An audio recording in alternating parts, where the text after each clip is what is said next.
gonna sue. Drink water. Don't drink and drive. Game over. Take it light.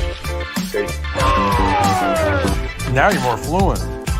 He's got three. Up, Bears. So this is really good right here. Absolutely. Let's do it. Yo, what up, Jay?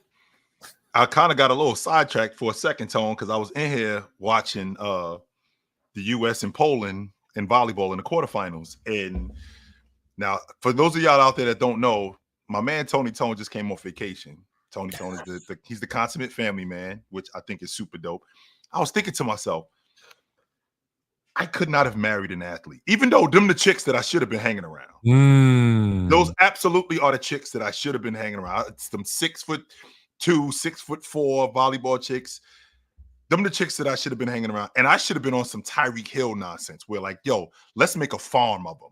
I don't want to have like 2 or 3. Let's have like 10. But the problem is I don't think we would have stayed together, Tone, because you know how competitive I am. So to marry an athlete, it would have been rah, rah, rah, rah, all day long. So I'm not sure that I would have been able to hold up. See, I'm not saying I made a mistake. I'm not. You met Miss Fluent. There's no mistake there. But she was a very competitive gymnast. Yeah, so she's a gymnast, which means though she's not tall. So it's not like we're having 7-foot babies. So I did the athlete thing, and we're very competitive with each other because you've heard our conversations. You know how competitive we are with each other. Mrs. Fluent is not for the nonsense. No, she is. But the kids, I'm like, get my height, right? Get her strength and flexibility. And we good. And we good. But for real. There was a time I went out on, obviously way before Mrs. Fluent. I went out on a date with a volleyball player, full scholarship to Rutgers. And the only good thing about her was that she was 6'2".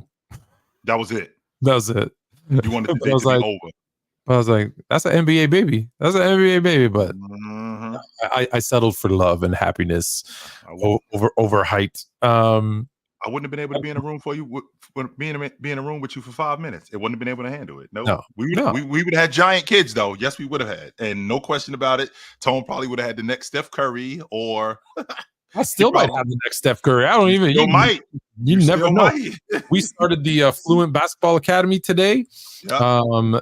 And I had him run when we got to, like, we did drills all day, of course, but when we got to scrimmaging, I put him with the 15 and 16-year-olds. Okay. He didn't look out of place. Now, he didn't dominate or anything. Let's not get crazy. Right. But he took the point, facilitated the offense. I won't say that. Now, he might watch this, but he's not here right now. They're at the park. But I will tell him this. He did not look out of place, which, me, I was like, yes. Because sometimes when you're way over your age and it's like, or you go to the park sometimes and they split up teams, there's always that one dude and like, dude, why is he here? What was that? Along came Paulie and that guy, rain. This dude, I'm saying. And the one thing I always thought was dope about my nephew is he has your competitive spirit. He get that from both you and his mother. Oh, yeah. No doubt about it. So I could see him stepping on the floor with a bunch of 14 and 15-year-olds like, yo, I'm nice too. I ain't scared of none of you dudes. I'm nice too. You got left open top of the key? No hesitation. Cracked it. Doesn't care. And now keep in mind, he's playing with the ball that they use at that age is bigger. Right. So he's playing with a bigger, heavier, and he's just no problem. Just right. It's like, the confidence to do that. Yeah. That's yeah. Good. I'm happy for it. So, and you'll be seeing clips. I'll be sending clips from the Sports Fluent Academy of Hoops. I'll be sharing those because we have a good turnout this week. It's a good group of kids, and I think that's part of it that we don't pay enough attention to is that they're good kids, right? So it's like they're helping each other out because we got kids anywhere from 10 to I want to say 16 years old. Right. Now we separate them into different groups and all that, but sometimes we'll mix them in a little bit. And they're all helping each other out, which is I think is good because we are all competitive, but at the same time, you also want to be like I always say, I train you for skill, and I want to teach you to be an adult. I want to teach you to be a good man or a good woman for the girls that are in the room. Absolutely. Because you know what? What percentage are going to make the NBA make so much money that they don't have a real job? 0.3%. Very, very little. So yeah, so that was so. But the trip to New York was enlightening, eye-opening. That's the first time you've been before too. First, I've been there before. He's been everywhere. I've been to 48 states, 106 cities. I'm just talking the U.S. alone. I've been to every major city.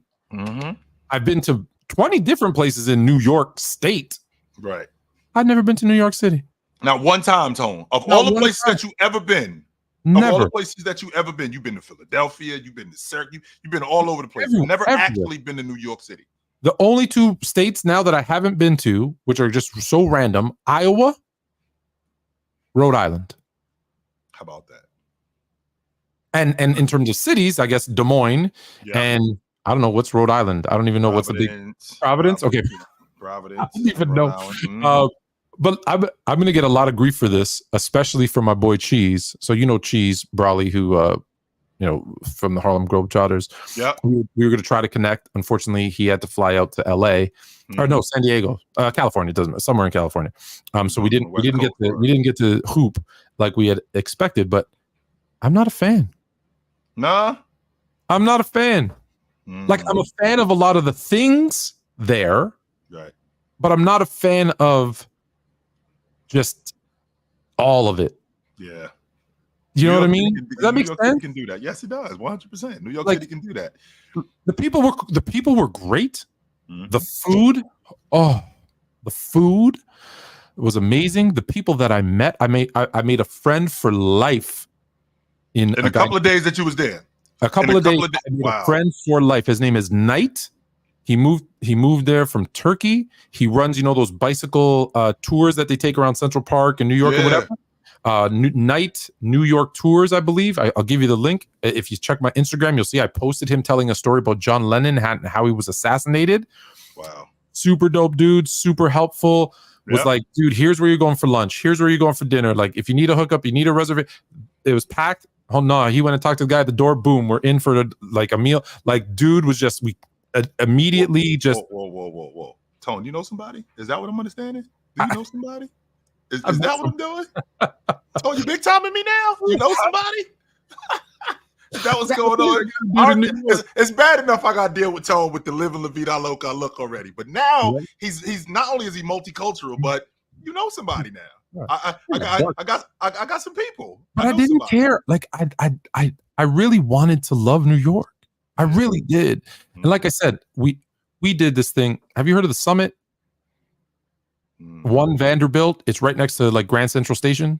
Yes. And you go up like 92 floors. You're looking down at the Empire State Building, and they have like all these inside. You're doing stuff inside. And it was super, dude. When I took a picture looking down at the Empire State Building, I was like, that's cool. Like that.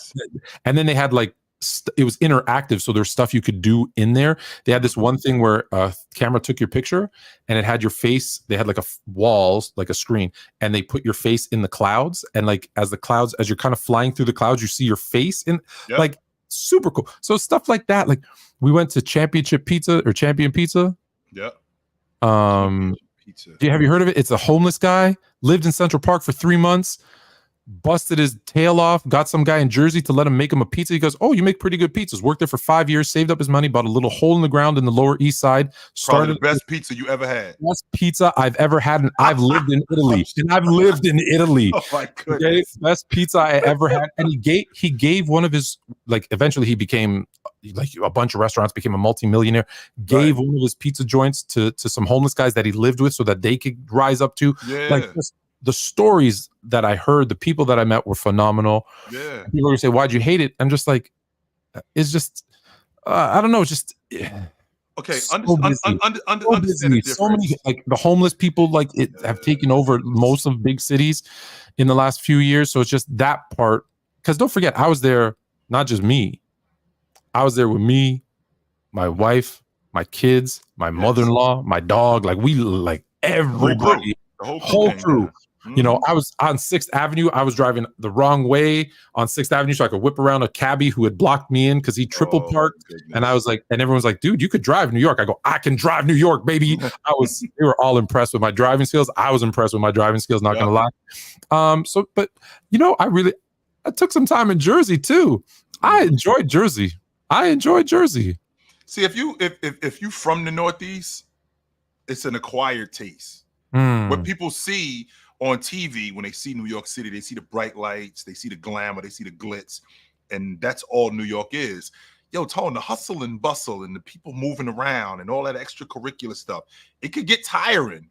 And not only could it get tiring, it's just tiring. Like, we walked everywhere. Everywhere. Doesn't make a difference. Like, that's right. Like it was like I said, it was one of those things, had to do it, you know, did it, got the t-shirt. But a lot of things I think maybe were overhyped a little. Right? Like, oh, Soho's so beautiful. Yeah, there's an area in Toronto called Yorkville. It's just as nice, and you know, it doesn't have nasty too. Probably just as nasty too. But the thing is, Toronto's like New York City is just Toronto times 10. So everything you could get in New York, you can have in Toronto, but just busier and dirtier. Well, I'm going to for me at this age, when I'm young, I'd probably have a different mindset. Now, I'll take the smaller, you know. Now, last thing, and then we'll get into hoops.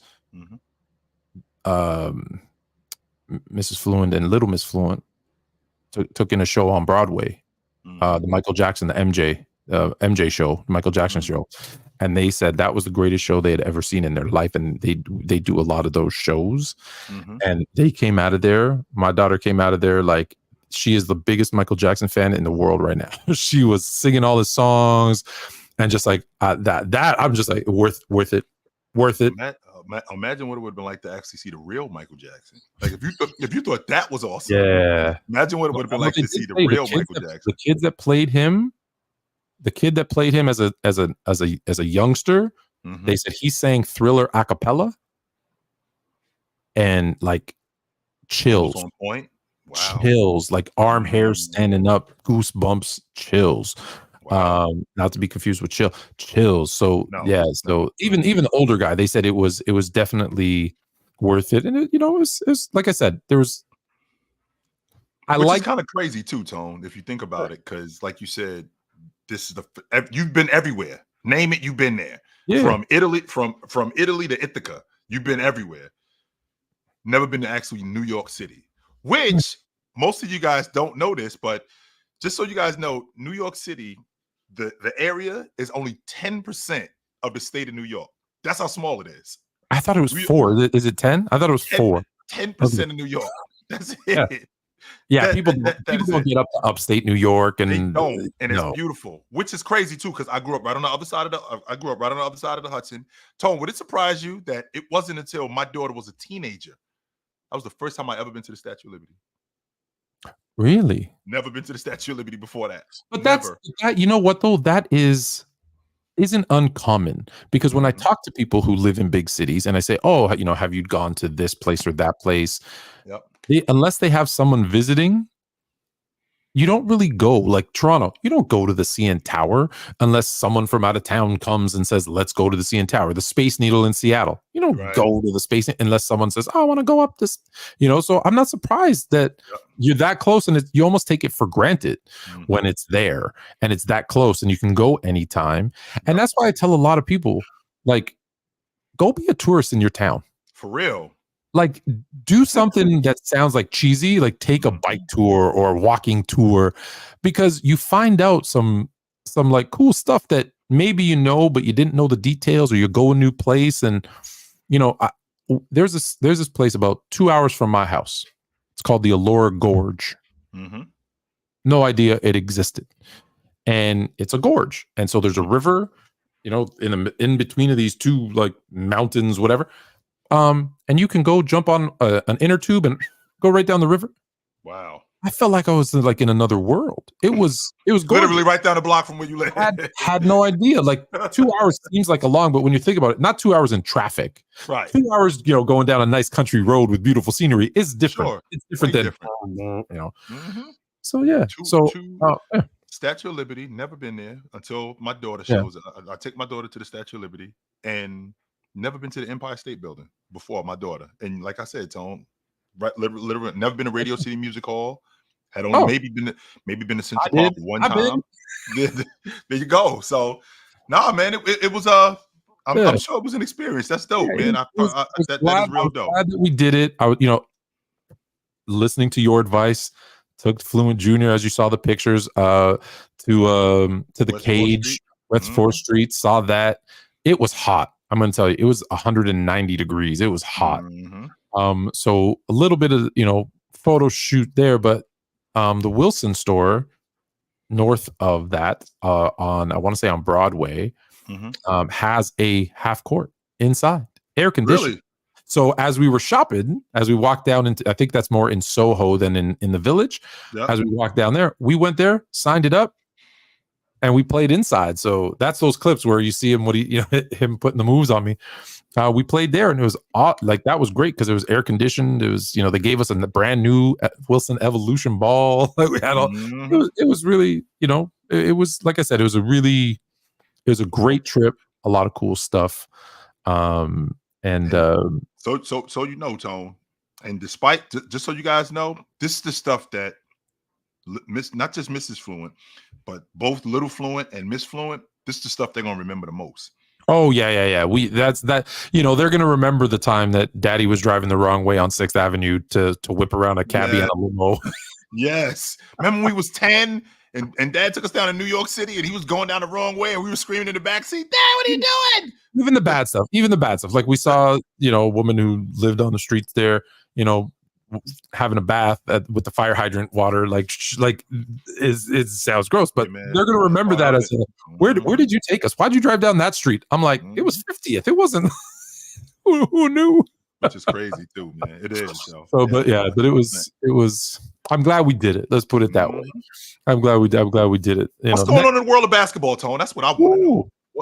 What's going on in the world of basketball? Can I start with sad news? Let's talk. What's going on? Canada lost to France. They got served, as a matter of fact. I don't think they got smoked. They got served. Yes, they did. I think does Olympics. Go ahead. I think France might have heard me because I at one point I was like, I might have overrated France because I didn't think that they were that good. Yeah, I felt like their guard play wasn't very good. I wasn't impressed with Evan Fournier at all. Both Wemby and Rudy Gobert were getting pushed around, and I'm thinking to myself, I might have overestimated them because I had them in the gold medal game against America. Yeah, I had them in the gold medal game. Yeah, I had them in the gold medal game. It wasn't even Wemby and Gobert that made the difference. Like they got, or is that maybe that's your point? They got some. Yeah, they actually got some guard play. Yeah. They didn't have any. Like I said, I wasn't impressed with Evan Fournier. They ended up cutting Killian Hayes. They just weren't very good. And then now they just basically turned it around. They started making shots. Wemby is defending. Rudy came off the bench. This is what I'm talking about. We talk about sacrifice. Yeah. Rudy actually came off the bench and gave him some real good minutes off the bench. So it gets tricky, Tone, when you play for a team like this, because when in the NBA, immediately they'll see that and go, well, you can't even start for your national team, so you must not be very good. When in reality, it's the ultimate sacrifice, considering who you're playing for. Yeah, and it's interesting how there's certain players, like Jamal Murray looks terrible. What's going on, Tone? He looks terrible. And listen, I don't know if there's distractions, if there's something wrong. If there's something wrong, some people just don't take certain situations as seriously. I'm not saying that's the case for him, but maybe he's just like, it's the Olympics. We have a good team. I'm going to be focused on other things. I want to get ready for the season, right? Like, I'm not making excuses for him. I'm not saying that there isn't anything wrong. I'm saying I don't know. There's either something wrong or he just didn't feel like this is. But what better? But if you think about it, Tone, what better place to get ready for the season? If you look at the history of the Olympics since NBA players have played in it, we've had guys who've had breakout seasons the next year after playing in the Olympics. I mean, Barkley won the league MVP that next year, right? Jason Tatum ends up making first team All NBA the very next year. Bam Adebayo, he's in the running for Defensive Player of the Year. So I think second in Defensive Player of the Year, third in Defensive Player of the Year. These guys have actual breakout seasons the very next year after playing in the Olympics. So this is the best competition that you're going to see. Not only is it the best competition that you're going to see, it's the same thing that you're going to be doing if you weren't playing in the Olympics. You'd probably be playing pickup somewhere. Well, why don't I play in the Olympics and get the best work that I can possibly get? Because don't forget, Tone, Jamal Murray actually missed the FIBA World Championships last summer. He didn't play in that. Yeah. So now he's in the Olympics. I think that I would think that he would take the Olympics more serious. What up, young fella? I thought that he would take the Olympics a little bit more serious off the strength that, this is an even bigger deal than FIBA, right? So I'm actually surprised because he doesn't look injured, right? He doesn't look like there's anything wrong with him. He doesn't look like he's hurt. So I'm trying to figure out what exactly it is that's slowing him down. Yeah, I wish I knew the answer. I'd love to give you the answer, but I don't know, and I'm worried that it's going to affect the season because if there is something wrong, like I don't know, is he injured? Well, let me ask you this question, Tom. I don't know if he's injured. Is he just lacking focus? Maybe he's this might be, maybe this is it, because sometimes it's the most simple answer. He's used to playing with a dominant passing big man, and that's the one thing that Canada lacks is big men. And so he's just made his game so focused on playing off of Joker that now when he plays on a team that's very guard heavy, he's coming off the bench. That he is just not, it doesn't suit his style anymore. And as crazy as this sounds, because people say, if you're good, you're always good. No, sometimes you're just better based on the situation that you're in. And it doesn't make you a bad player. Like, not every player is plug and play. In fact, most players aren't. Most players need to understand what their role is, what the system is, how to play off of each other. And the one bad thing about the Olympics, to the conversation we've had many times where they don't have national teams, is you're trying to learn that on the fly. And for some people, they pick it up, their game adapts. Others, just it doesn't. One of the guys that I reference all the time with this, Robert Horry, said, if you saw me in the pickup game, you would think that I'm garbage. But put me with Shaq, and I look way different. And he's right.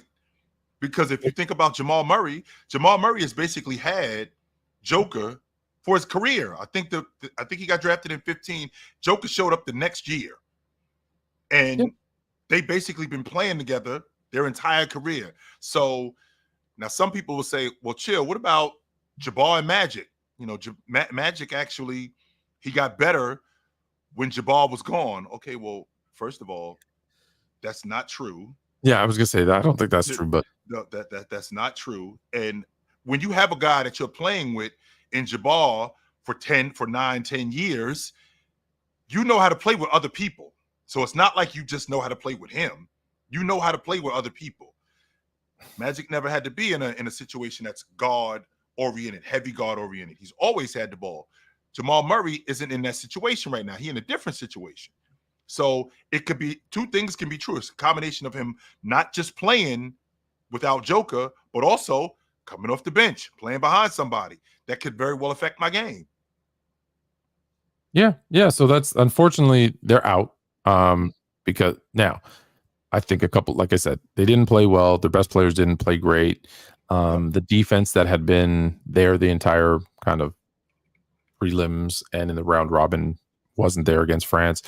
Listen, a lot of people in Canada are saying the officiating. Did they get a little home cooking? Yeah, probably. I didn't expect when I saw the draw, I said, for a team that went undefeated in the round robin, they have the worst situation because they got to play the home team who underperformed during the round robin tournament. So they're going to be better. I thought. I unfortunately was right, but they got to play the home team. If they somehow beat them, then they still got to play probably Germany, who's the FIBA champs, unless Germany somehow loses. Who is Germany playing? I forget who Germany is playing, but they got to play the France Canada winner. No. But who did Germany play They beat Greece. They beat Greece. Yes, they had Greece. Yeah, they were going to beat Greece. So it was Germany. I figured they'd beat Greece. Greece hasn't looked that good, and aside from Giannis, obviously the Greek team hasn't been. Anyways, I'm not going to go into that. Well, real quick, Tone. The game earlier today with Greece and Germany, it was Giannis against Greece. That's right. Giannis against Germany. I'm sorry, Giannis against Germany. I apologize. Yes. But so my thought was, okay, you got to beat the home team, who's going to be better than they've seen. So it's a tougher matchup than their record would indicate. Then they got to beat the reigning FIBA champs. Should they get by them, most likely they face the U.S. in the gold medal game. I was like, I don't know that their road to gold seemed very, very, very difficult. Yes.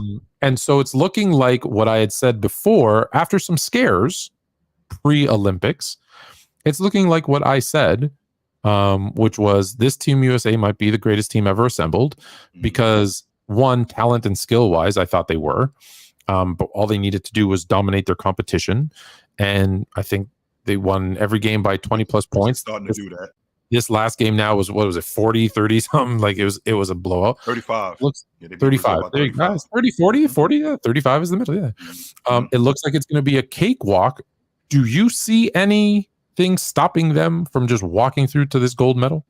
Injuries are the only thing. I watched Serbia and Australia today, and Australia actually had Serbia beat. They did a terrible job. They pulled that out. Yeah. They did a terrible job in taking care of the basketball. Had they taken better care of the basketball, they beat Serbia going away. That was the difference. I still think, and I'm on record saying this, Tone, that I think that Australia has the best action. They have the best action in the Olympics. The problem is that, one, Jacques Landale kills them because he fouls so much. He doesn't know how to play defense without fouling. So he puts them in a tough situation. Patty Mills actually gave them really good minutes, but they're relying on guys like Patty Mills and Della Nadova, guys like Reef, guys like that. If they had better talent in international play, that's who you do rely on, though. Yes, you like do. People. I know I've said this to you before, and I'm sorry that I'm going to repeat myself, but people really think, the international teams have really caught up to the Americans. No, they've gotten better. Yes, they have not caught up. And I proved this to you last time we spoke. You can't find more than 2 players on any one of the international teams that could crack Team USA. So if you can't do that, they haven't caught up. 100 million%. They've gotten better. Yeah. They haven't caught up. They haven't caught up. That's why when people say, why are you mad that Embiid is playing for Team USA? I'm like, because they don't need him. They don't need him. Like, I would rather he played for. Now, France is a little center heavy. So, but like, I don't know, couldn't there have been another country he really liked that needed a. What do you mean, Tone? Like maybe his own country in Cameroon or somebody like that? How about that for an idea? Now, that's a great point. You're telling me Cameroon. Just look at all the other teams. All the other teams really have 2 guys that are like NBA guys, and then a bunch of other guys. You're telling me Cameroon doesn't have 10 other guys to go with Pascal Siakam and Joel Embiid? That would be actually a really good team. Yes, they do.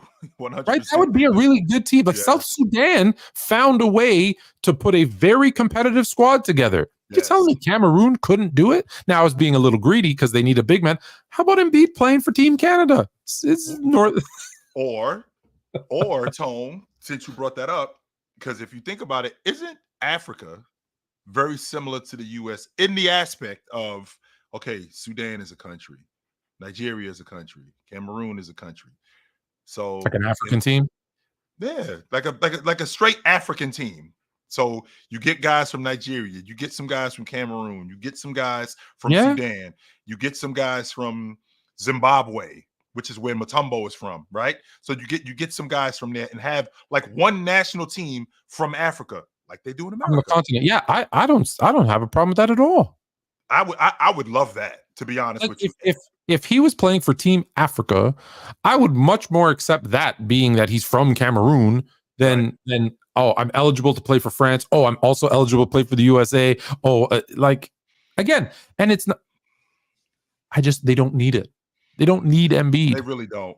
He hasn't even played that well. They don't need him. They don't need him. I don't think, to be honest with you, I don't think it'd be that big of a deal if Africa announced, yo, we're gonna have an African national team for the continent of Africa, right? For the continent of Africa, we're gonna have a national team. I think that'd be incredible. You can't do it, and you can't do it with USA because the continent of North America, you'd have to include Canada. But there isn't a need, right? Because you have enough quality players to put together Team Canada. You have enough quality players to put together, obviously, 2 Team USAs. You could have an A and a B team. Right. So I feel like if you could probably put together an A and B team, and they'd probably be fighting, they'd probably be playing in the gold medal game against each other. Like, let's be honest. Let's be honest. Think about it, because if you, that's why for that reason right there, what you just said, Tone. That's why that's why I don't think there's anybody that can beat them, because when you take Anthony Davis off the floor and you come with Joel Embiid, when you take Devin Booker off the floor, when you come with Anthony Edwards, right? Or you take Steph Curry off the floor, you come with Anthony Edwards, right? You take James off the floor and you come with Jason Tatum. There is no other team in the world doing that. None. No other team in the world that has anything similar to that. So if I'm thinking about you didn't even mention they got Olympic KD. Olympic KD, that's what I'm talking about. You take James off the floor, or if you take Jason Tatum off the floor, you got KD, who just broke the record, by the way, today for the most points in Olympic history. And I think he broke the record for rebounds too, if I'm not mistaken. But with that being said, Tone, I would actually love that idea where Africa announced. Do all those countries get along with each other? That's the $1 million question right there. Like, if we had, where instead of having a tryout, which I would love actually to have a tryout, where we had a facility and we had 30 or 40 guys from all of these countries, not 30 different guys from these 30, 40 total from all of these countries, and come in and make an actual national team Africa. Or listen, that might be really difficult. Okay. First of all, Mad Max, yes, I have been to Africa. But check this out. Let's say they couldn't do that. Let's say they couldn't figure that out. They couldn't do it. So what about a guy like Joel Embiid who's looking for a national team to play for? I don't know if Pascal Siakam wants to play for a national team, but instead of going to the US, go play for a team that has a team that has qualified. Go play for South Sudan. Why not? You're African. Why not? You are African. I don't know. Again, I don't know. Is Cameroon? Do they hate? I don't know. I don't know the answer. They, if I'm not mistaken, Tony, just got their. They just declared their independence like 13 years ago, and that's what I'm saying. It's a pretty war-torn country. I'm sure there's political stuff that goes into it. Yes, and they don't have and on top of that, they don't have an indoor facility in South Sudan. I did not know that. I did, and shout out to Luol Deng, who has been funding that team out of his own pocket. I did. Yes. So let's what we do all this fundraising and give all these monies to all these other places. Build them an indoor facility. Well, they got an African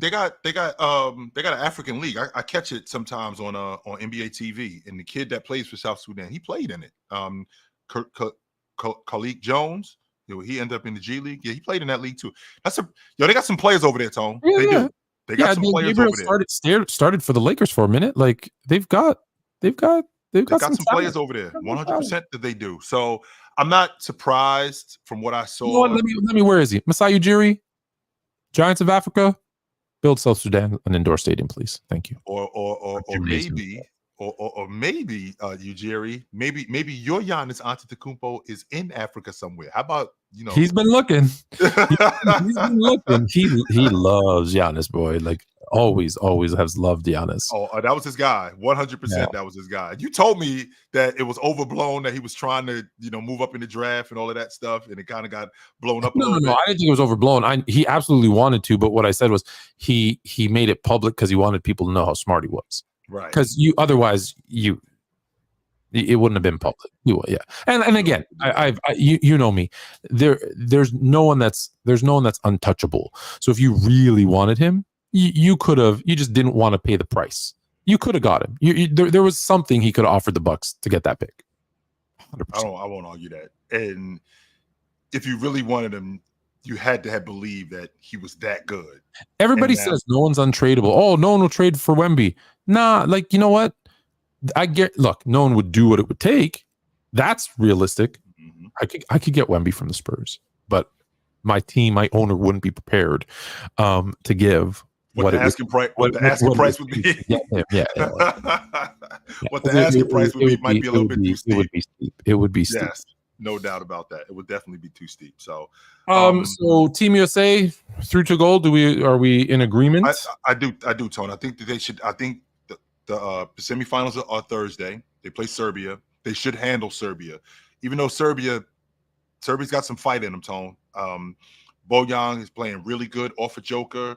Joker's still the best player in the world, I think. Whenever I watch Joker, as good as James is, I know how you feel about James playing on Team USA. KD is a bucket getter. He might be the most portable guy that I've ever seen in terms of a guy that's just put him anywhere and nothing will change. But this Serbian team goes as Joker does. Sure. And we talk a lot about Joker's inability to defend. And I don't think that we give Joker enough credit for his ability to rebound, which is the last line of defense. And I think Joker has done a really good job at that in these international games. A lot of these guys don't play that much, Tone, as much as they play in the U.S. game, right? And when they play in America. So they don't play that much. And for Joker to do what Joker's doing, I think it's fantastic. Now, what I will say also, I think that they could do a better job in playing defense, because that switching everything, that's going to bite them. Yeah, that is going to bite them, Tone. I'm on record saying this. Switching ghost screens is going to make me crash my car. I can't handle it. And these guys in Serbia, that's all they do is they switch ghost screens. And I got Joker 28 feet away from the basket covering Patty Mills. And he didn't do a terrible job, and I'm not going to argue that, but I don't want Joker 28 feet away from the basket covering Anthony Edwards. I don't want that. I do not want Joker switched. Sometimes you need to stay home. Sometimes you need to stay home. Absolutely. I don't want Bogdanovic 27 feet away from the basket, or I don't want Bogdanovic on the block having to deal with Anthony Davis. I don't want that. No, I do not. So I think that they could give Team USA some trouble off the strength of how good Joker is. They run some good action, but they also turn the ball over at a high rate too. So I think that Team USA can take advantage of that. I think that Team USA did a really good job in keeping Brazil off the offensive glass. That was one of the things that I thought could hurt Team USA, and they did a really good job at that today. I want everybody in the chat to send a super chat and tell my cousin Johnny that he is wrong. What is he wrong about, you ask? I saw him when I got back from New York. We went and had a day at the beach. It's beautiful, by the way. Palm Beach, shout out. Just so you guys know, it's not always 20 degrees in Toronto. The sun does come out. It gets warm. It was hot. I got a little crispy in the shoulders, not gonna lie.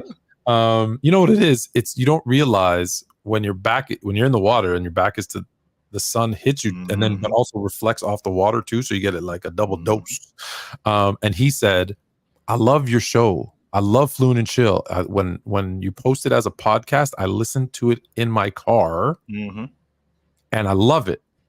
He says, but he goes, you would have 100,000 more people if you weren't so smart.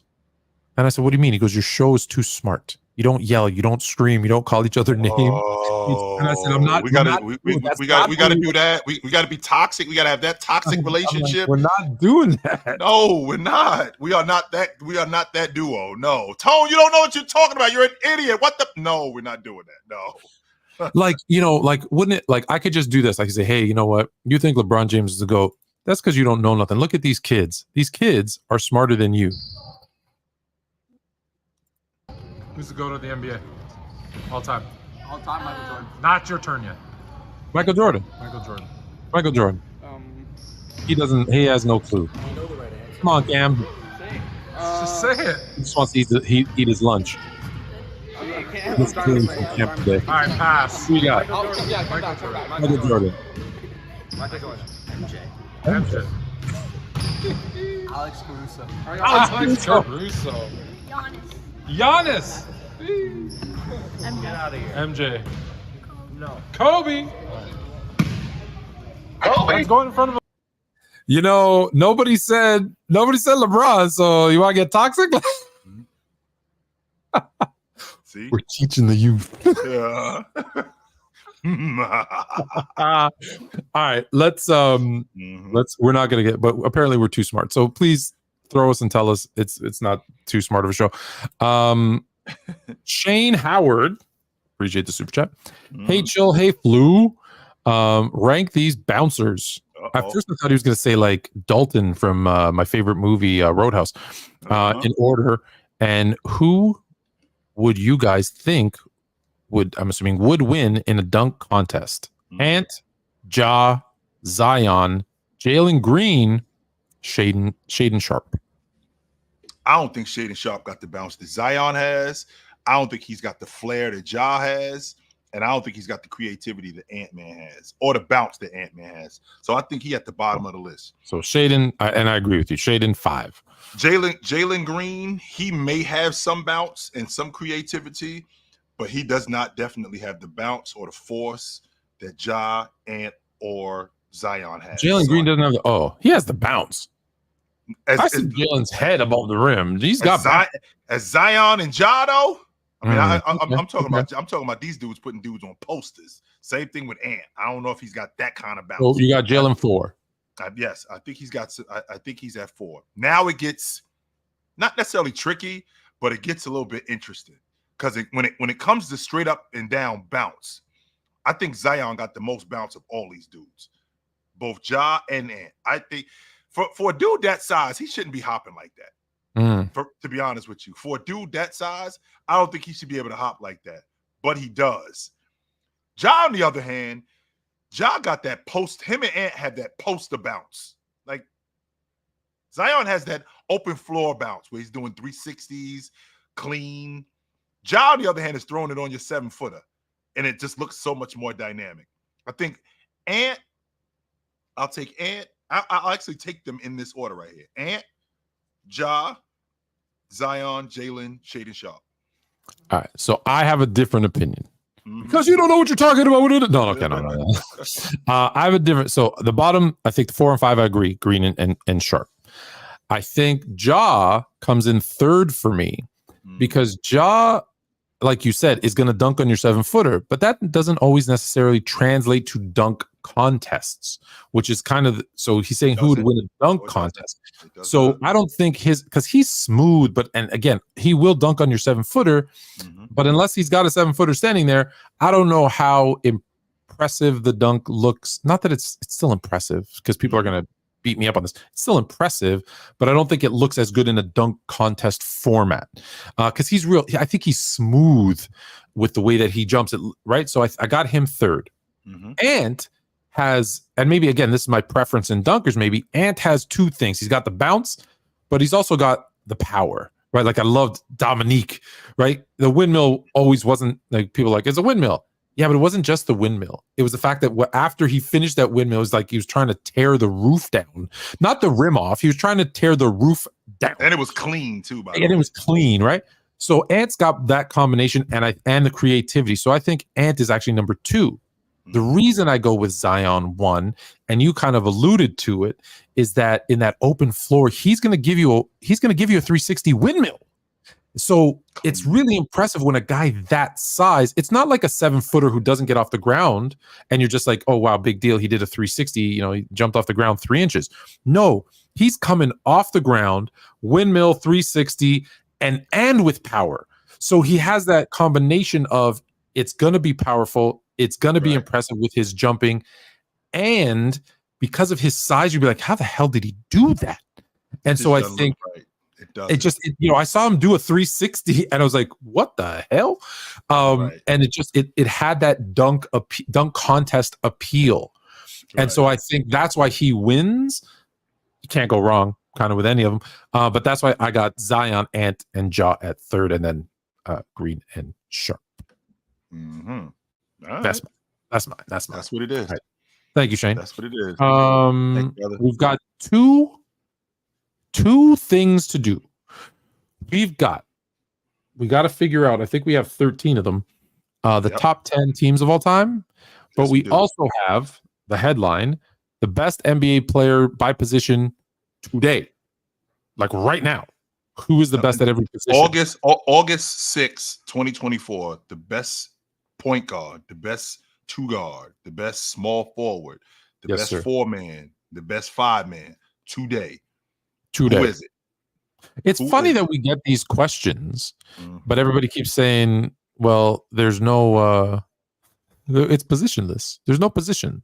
And yet we keep fighting over who's the best at each position. But Tone, I that drives digress. me to drinking when I keep hearing it. It's positionless. No, it's not. All these guys have just expanded their games. That's it. Okay? Because Joker displays some point guard ability, he still does 5-man things. He's still their best rebounder. Yeah, He's still their all right. guy in the paint. He's still their guy they run the offense through on the box. He's still the guy that sets screens like a 5-man. He's still offensive rebounds like a 5-man. He's still their best shot blocker, which doesn't even make sense considering he can't jump over a ham sandwich with no mayonnaise. Even with that being said, he's still a 5-man. Why does it matter that there's no mayonnaise? You have very fluffy mayonnaise. Is it Miracle Whip? Because What? it can add to it. It could put another inch or two on the hops if he has some Miracle Whip or if he has some Hellman's on there. So I'm just saying, Tone. So Giannis, who I actually thought Giannis coming into the game, I thought Giannis was a 3. That's who I really thought he was, but he couldn't shoot it like a 3. So he became more of a hybrid 4, and he does 4-man things. Giannis is consistently on the all-league defensive team. Giannis is one of the best rebounders in the game, which is what the 4-man does. Cleans glass, plays on the box, does the dirty work. That's what the 4-man does. Now, don't get me wrong. Giannis is probably the best transition player in the game, which is also what the 4-man does, right? Runs the floor, gets out in the open floor. But he also exhibits guard skills. I equate Giannis, and I kind of got roasted for this, but Giannis to me, that's Doc at 6'11". That's who Giannis is. Yeah, I think people get so caught up with like a traditional 1 would do this and a traditional 2 would do that they think they can't do anything else. Right? Like you can be a point guard that shoots. You can be a small forward that, that facilitates the offense. You can, but it's what you do most of the time that it's just like the game has expanded. The game has evolved. Every player is being asked to do more. And let's be clear. I want to put this out there because someone's going to clip this and be like, no, it doesn't mean that players in the past couldn't do that. It's that they wouldn't let them do that. And I struggle with people because this is where, listen, you know me. I'm a big proponent of you don't have to have played basketball to understand everything about basketball. That makes you nuts, by the way, Tone. Just so you guys know that makes him nuts. Whenever Tone hears, yo, well, you didn't play, don't say that because I don't. Tone's going to lose his mind. There are certain aspects that you had to experience to fully understand. So, for example, in the 80s, were there big men that could shoot? Yes, 1,000%. Could they shoot threes? 1,000%. Were they allowed to? No, because if they did, don't forget that was you were only making $100,000 a year. The coach was making more than you. The coach was the dictator of your team, and if you were a 7-footer that stepped out and shot a 3, regardless if you made it or not, come sit right here with me. So you had to play the way they wanted you to play. Your job was to do this. And now it slowly started to change year over year, and they started to see some guys doing it, and but they didn't want, a 7'2" dude who could post up and score. I don't want you out there. Who's going to rebound? You're my leading. Where do you think that came from, Tone? Like when you say that the big guy now he's playing further and further away from the basket, where do you think that came from? I think in 2000 I want to say, whenever they brought in the zone defense and the 3-second defensive rule, and now your center had to leave the key, they were like, well, what is he going to do out there? He's just going to step out and come back in? Well, that's not an effective offense. Let me and some of these guys were starting to don't get it twisted, right? Paul McKeskey, who we talked to a lot, he has a show We Got Next on Sports Fluent. He was shooting from the outside. And he will tell you, I was shooting from the outside. Jack Sikma was shooting from the outside. Eventually, when Bill Laimbeer had Dennis Rodman there, well, they couldn't have both of them down in the key. It pushed Bill Laimbeer out, and he could shoot that shot. A 6'10" Larry Bird, right? Like you saw another guy who's an inch taller. You're not going to let him shoot it, right? Yeah. You're not going to let a 6. You saw Magic at 6'9" run the point. So coaches were like, "What can I do different?" Well, now my lane is clogged. Well, we don't all have elite big men, but I have a big man who can shoot, and I have a guard who can penetrate. Well, how do I get this big man out of his way? Well, I'm going to start pulling him further and further out. And they started to make do exactly that. Move him out the way. So I moved him out the way.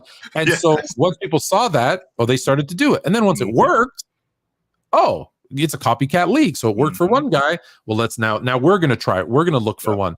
I'd love to have you say this is the way the league is going. It's going to be a bunch of 7-footers running around. A bunch of Wembies. Of course, if you could find a bunch of Wembies, you're going to throw them together and make it work. So I think that the transition to that just happened just organically as players said, I don't want to be and let's be honest, this is going to sound horrible.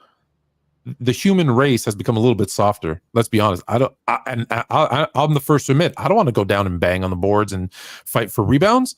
And so that's regardless of me being 6'3", you being 6'4", someone being 7 foot. There's a 7-footer that says, I don't want to do that. I can dribble the ball. The other thing was, I forget who he was. There's some big men that have like guard skills, but they had like those growth spurts at 20. So they had these like David Robinson and Anthony Davis, guys like that. Dave Robinson goes into the Navy, guard skills, and then they grew. 6'7". He's turned 7'1" like a couple of years later.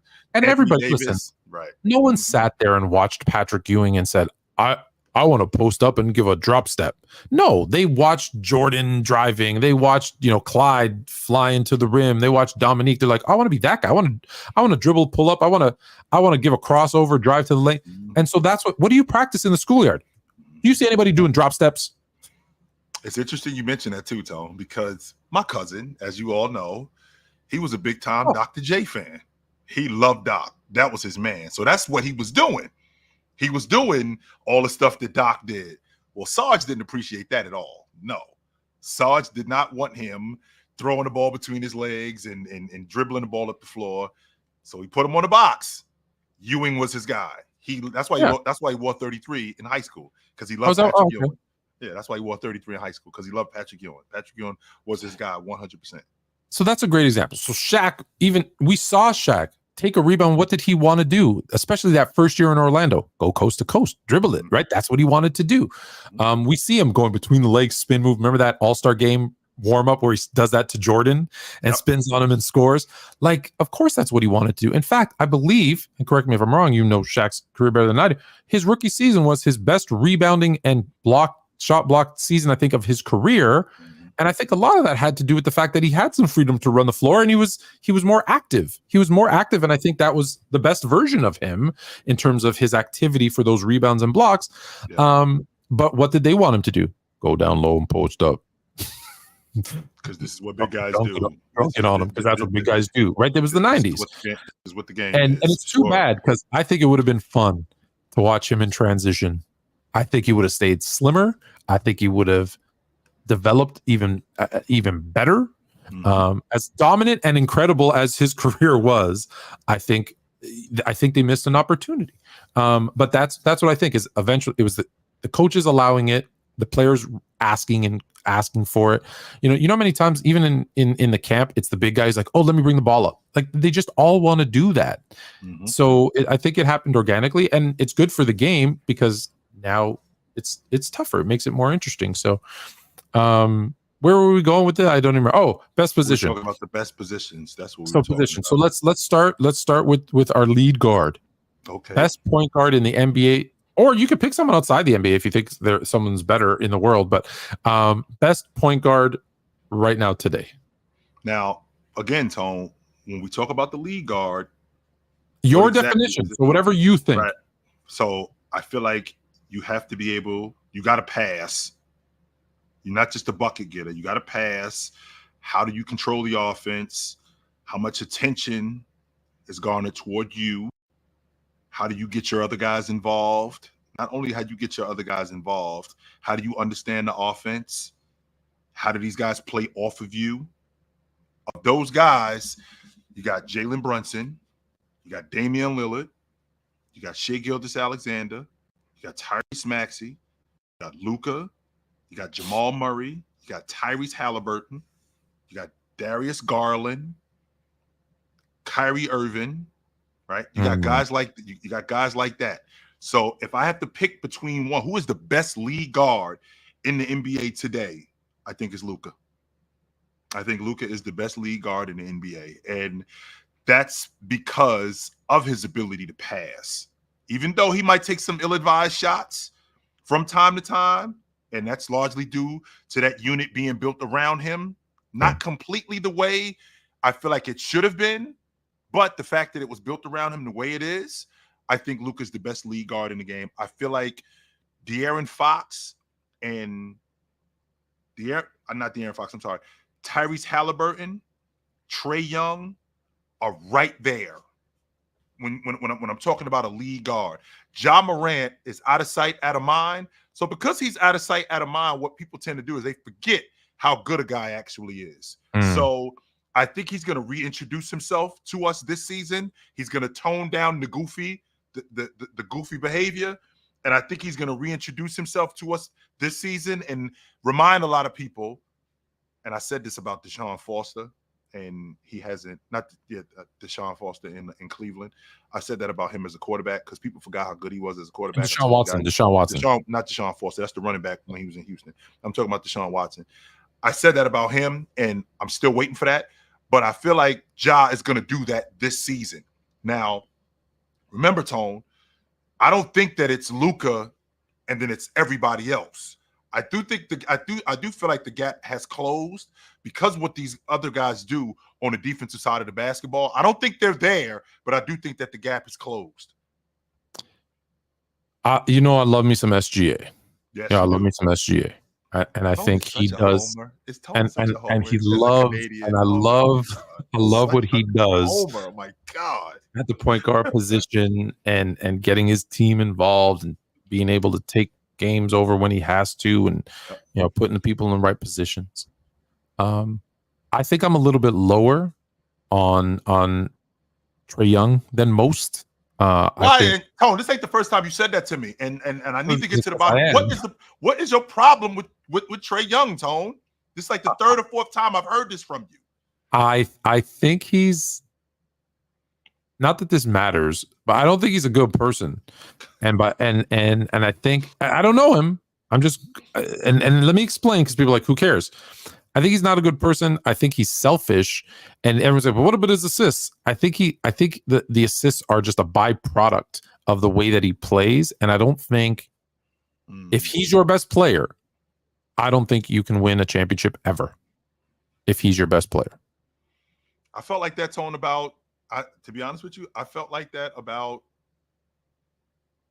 Kyle Lowry in the aspect of you not winning the championship with Kyle Lowry as your lead guard. I know you said that, and the thing is, believe that Trae Young reminds me way more talented and skilled. Let's be very, very clear. Way more talented and skilled.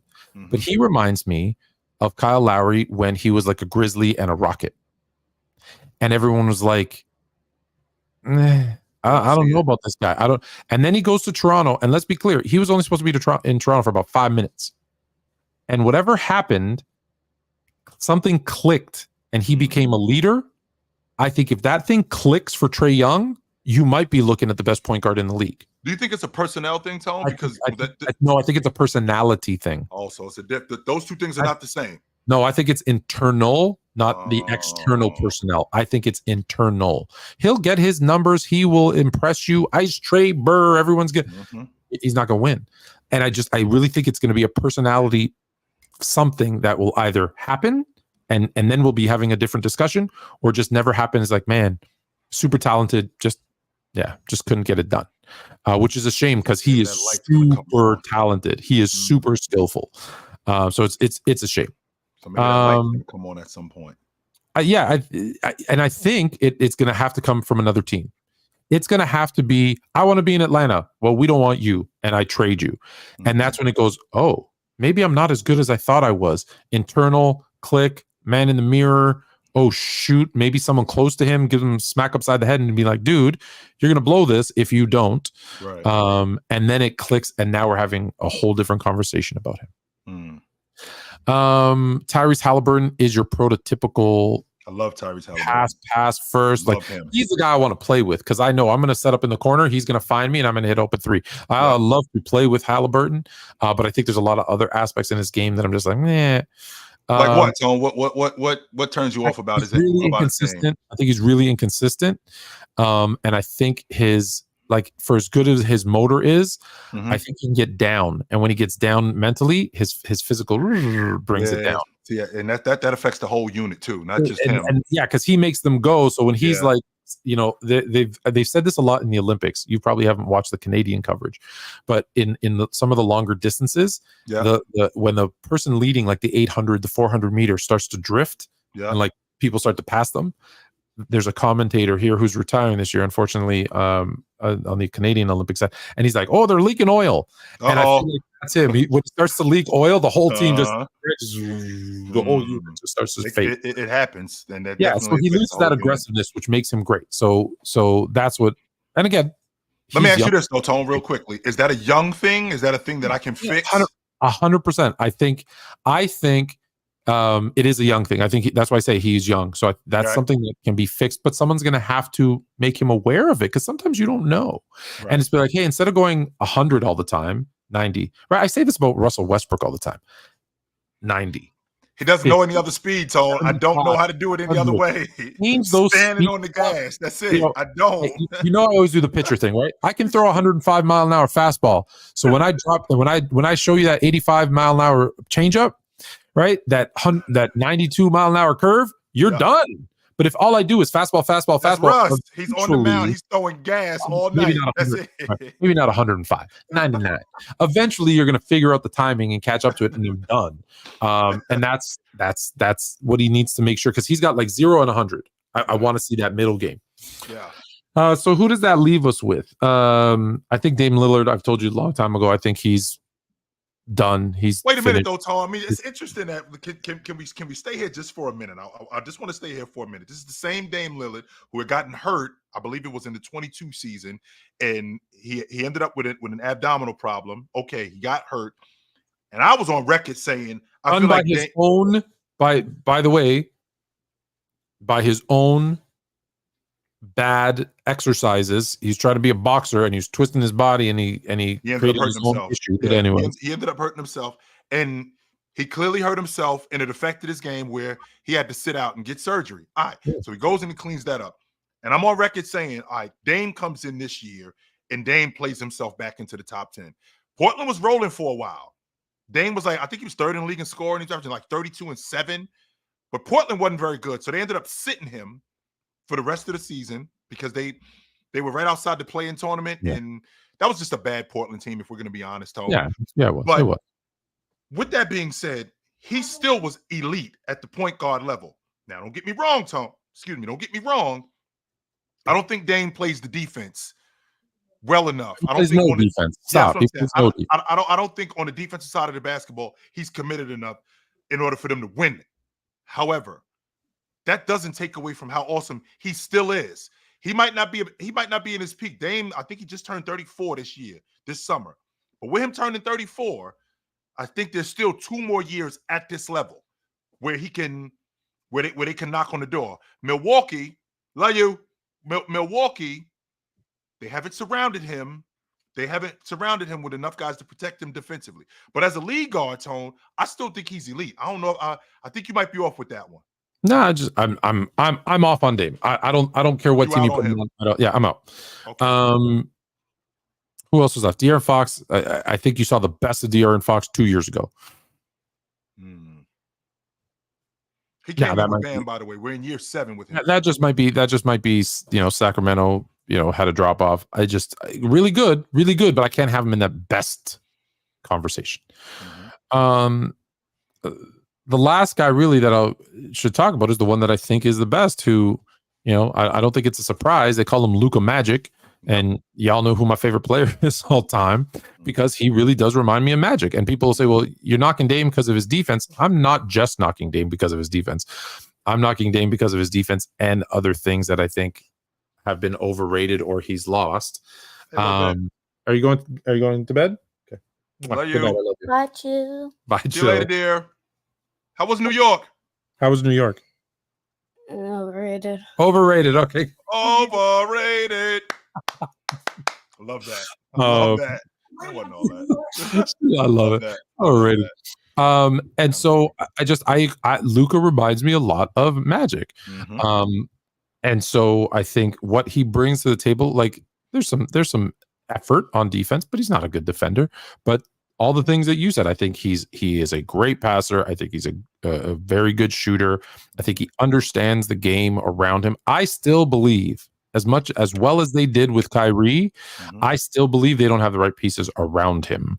Although I liked kind of better what they put around him at the trade deadline. Right, I said that to you before. It's just he's got a very weird game because I think he's one thing. I think he wants to be another thing, and I think they put a team around him that forces him to be a third thing. So now we have three things. And I think that's what hurt. I think Luka should be your Magic. I think he should be running a fast-paced offense where he's got slashers and scorers and one big man around him. Up a little bit more. Speed the game up for him, because when I see him, I see a guy who can make the right decisions. I see a guy who, when all else fails, if the ball comes back to him, and this is maybe a little bit different than Magic because Magic didn't develop this until later, he can knock down that open shot. I think I think he could play in the mid range, right. If forced to. So I think would it surprise you? Would it surprise you, Tone, if in the mid range over the last 4 years, him and Shea shoot the same, not from around 10 to 15 feet, which is around between the mid post and the mid range. Him and Shea Gilgeous-Alexander shoot the same. Now, when you get a little bit further away, like when you're going 16 to close to the long ball line, now it gets a little trickier. But from that 10 to 15 range over the last 4 years, him and Shea, they shoot the same in terms of percentages. Doesn't surprise me at all. Surprise me at all. But that's what I'd like to see. Now, maybe that's just my nostalgia for Magic. I don't know. Yeah. But I think what he wants to be is, I think he wants to be kind of a scorer. I think he wants to be a 2-3. Shout out to my man Ticket in the house. What up, Ticket TV? What up, man Ticket in the house? Yep. My man Ticket. Keep going, Tone. I'm sorry. Yeah, no worries. No. I think he wants to be this kind of ball dominant scoring LeBron type of player, but I don't think he has the athleticism. He doesn't have the athleticism, the speed, the hops to be that guy. But I think that's who he wants to be.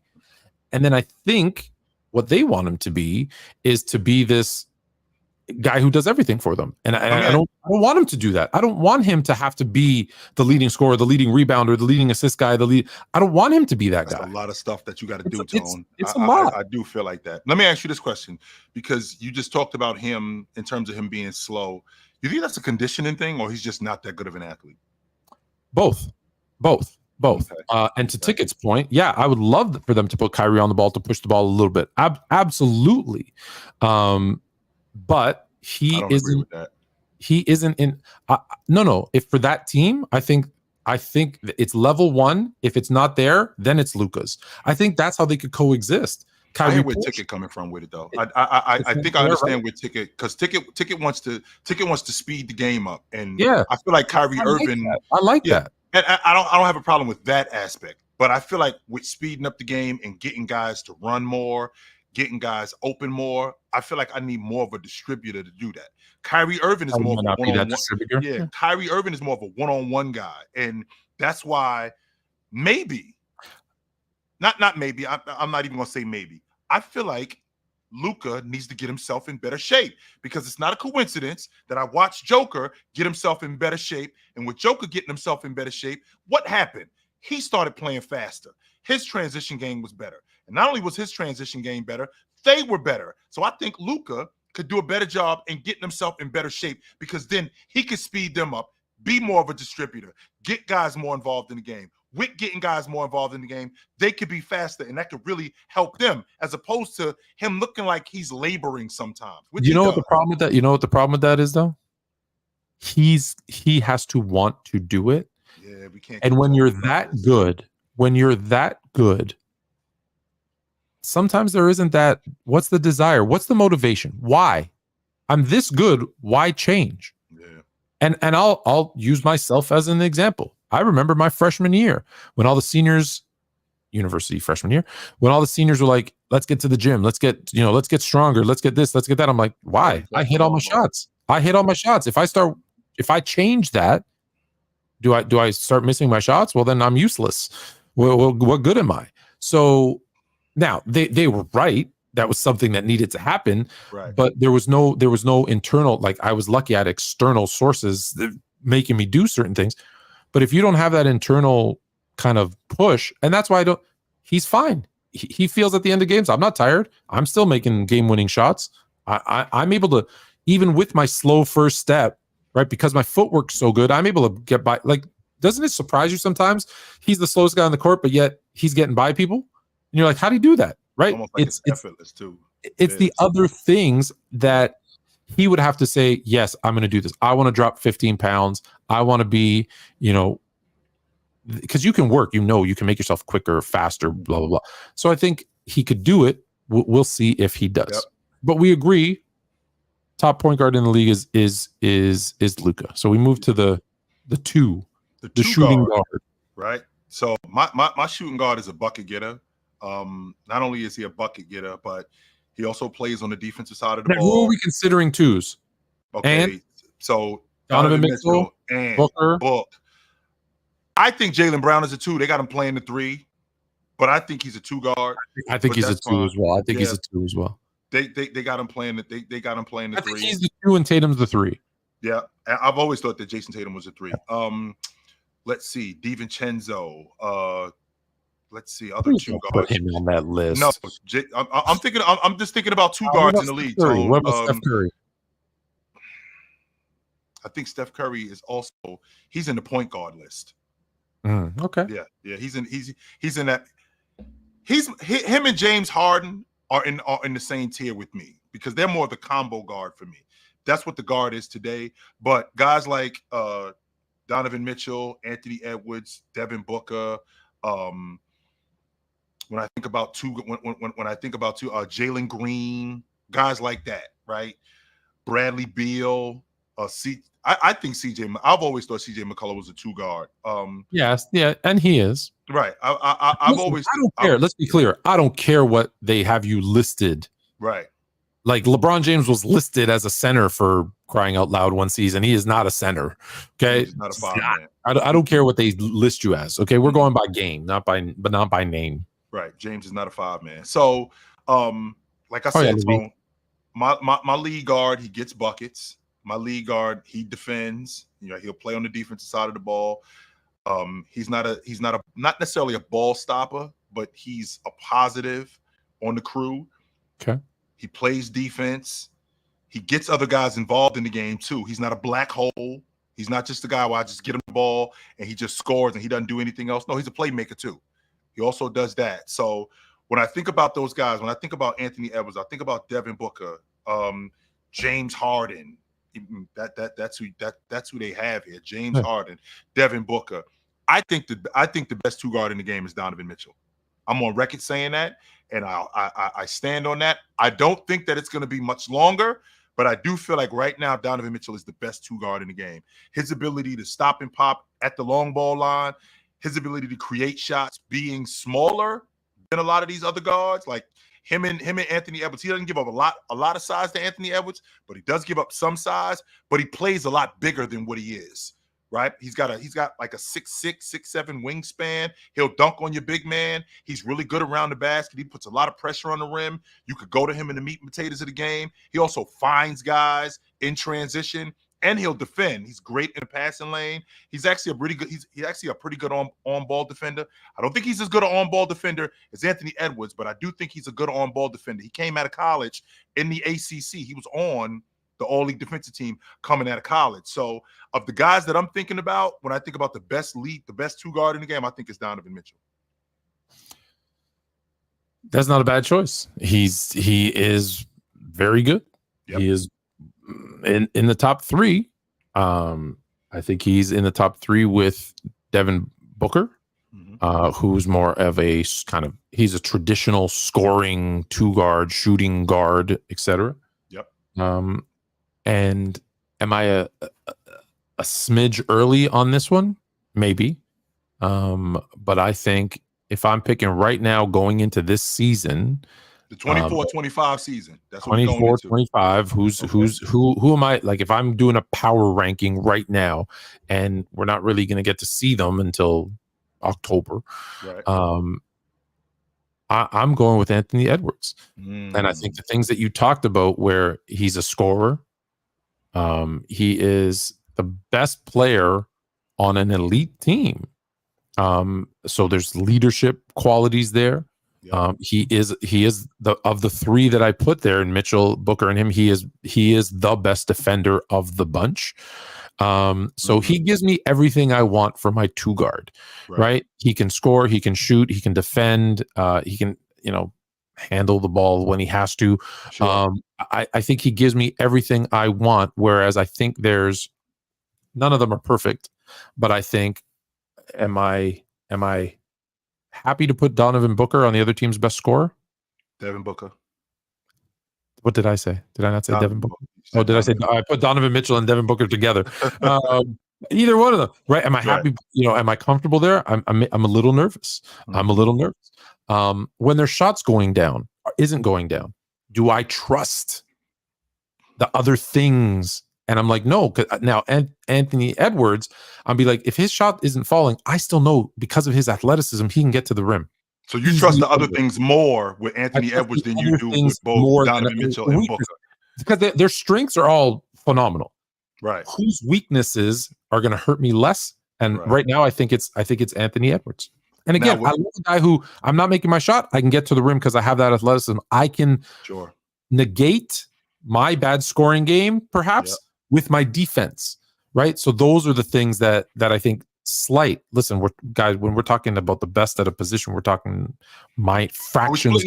We're splitting hairs. Yeah, I'm 100% admitting I'm splitting hairs when I say this, but I've got Anthony Edwards because I think he's the best right now, and I believe he's going to be the best moving forward. I think he's going to be the best moving forward. I don't think he's the best right now, Tone. And the reason why I challenge your theory on Anthony Edwards is because I think about watching him offensively and how once we get into the meat and potatoes of games, I still am not sure about his ability to read defenses. I can get with you on the defensive side of the ball. I can get with you where he'll do all the other stuff. I feel like that's what makes a 2-guard elite. Because if I'm not scoring, a prime example of that, I always reference Kobe Bryant, Game 7, 2010 NBA Finals.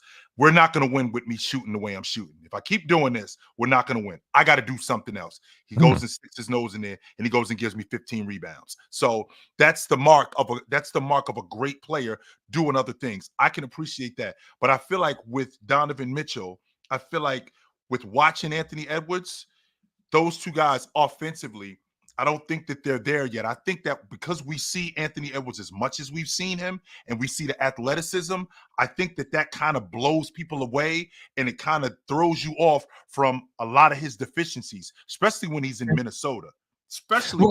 Here's what's interesting, right? Because the way I looked at it too was I took all 3 teams and I went, okay, if I move Donovan Mitchell to Minnesota, are they better or worse? If I move Booker to Minnesota, are they better or worse? If I move Donovan Mitchell to Phoenix, are they better or worse? If I move Anthony Edwards to Phoenix, are they better or worse? If I move Anthony Edwards or Booker to Cleveland, are they better or worse? And in every scenario, I feel that Anthony Edwards makes Minnesota the better team, better than Donovan Mitchell or Donovan Booker would. I believe Anthony Edwards makes Phoenix the better team, better than Devin Booker did or Donovan Mitchell. And so he's more portable than all 3 of the I think he makes all 3 of those things better than what they would do if you flip their teams around. Even in the Even system. though there's some, yes, even in the system. So even though some of the others have a certain better skill sets in certain areas, I think the all around stuff that he does. And you're right. Listen, we saw at the end of those playoffs, he needs to be getting better shape. Because I think why he struggled was he was tired. He was fatigued. He needs to get in better shape. But that being said, in the previous round, we all thought he was the second coming. So I don't want to completely ignore that either. So that's why I say I think in either scenario, like I said, it doesn't mean that the other guys don't do things better. They absolutely do. I just think if I'm putting that, I'm putting him in saying he's the best. He makes the team the best. Yeah. Okay. All right. This one should be the easiest one, I think. Yep. Now, I know that there's some people that have some different. Ticket might leave. I'm warning you right now. Ticket, you may leave. Yeah, I already know what it is. There's some people. So when you talk about the small forward position, right? When you talk about the small forward position, we got a different guy in the small forward spot today, right? We got a ball handler. He distributes the ball. He initiates offense. He gets on the glass. He gets out in transition. He cracks the long ball. He defends. He does all of those things. Like he's almost, in fact, he is what your team is built around today. If you think about what the NBA has become, it's become a very wing-heavy driven league. And that's what teams are basically built around today when you think about I think next to the center position, the small forward is the deepest, toughest, best position in the history of basketball. In the history, if we look at the top 10s at each position, I think other than center, small forward is going to be the one that you're like, oh, okay. If you think and I want to stay on this, I definitely want to stay on this, right? So if you look at in the history of the game, Tone, which positions do you think are the toughest to crack? One, the two, center one, small forward two. Wow. Because I think it's the 5, and I think it's the 5, and I think it's the 2 guard spot. To be honest with you, I think the 2 guard. I think it's the 3 and the 5. That's 3 fair. and the 5. Okay. Yeah. So with everything with everything that I just said, right? With everything that I just said, I think Jason Tatum is the best small forward in the game. Shocking. Shocking. I think Jason Tatum. I think Jason Tatum is the best small forward in the game. I don't think that there's a small forward better than him. I can appreciate KD's ability to score. He is, in my estimation, the most portable guy that I've seen as a bucket getter. But when I look at guys in today's game, when I look at guys whose all around game enhances their unit. And I don't want you to get wrapped up in what's going on with Team USA, because the way I equate Team USA, I equate Team USA with a bunch of great lead singers: Luther Vandross, Teddy Pendergrass, Bobby Brown, all of these guys. And somebody's gonna have to sing backup.